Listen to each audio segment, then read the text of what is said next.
এই ভাই, আমরা একটা সিনেমা করবার চাই। সিনেমার একটা শুট লাগবে, মানে কি করে দিও ভাই? হ্যাঁ, কইলে দেন নাকি, অবশ্যই কম।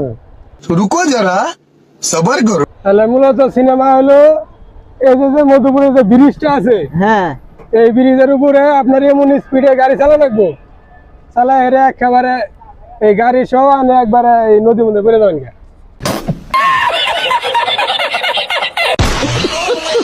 পাবেন এটা? না না না, পান না। আনের যত টাকা নাকি আমি দিব, আনে 20,000 30,000 50,000 টাকা নাকি আমি দিব। আমার এই চিন্তা করে তো রাখবো, এক চান্সে আনে মনে করেন যে শাকিব খানের বিল নাই, মানে ভাইরালে যাবেন এক চান্স। আমার শাকিব খানের ভাইরাল না ট্রেন যদি যায় তাহলে মনে হয় আমিও মারা যাইতে পারি, আমার গাড়ি। মারা যাবেন না, একটু চেষ্টা করে দেখুন। না, চেষ্টা করে দেখছি। আনে এক খাবারে এক চান্সে মনে হয় ভাইরালে যাবেন কেন? না না ভাই, পান না। দেখুন, একটু চেষ্টা করে দেখুন। দেখছি চেষ্টা করে। তাহলে পাবেন না তাহলে? না না ভাই, পান না।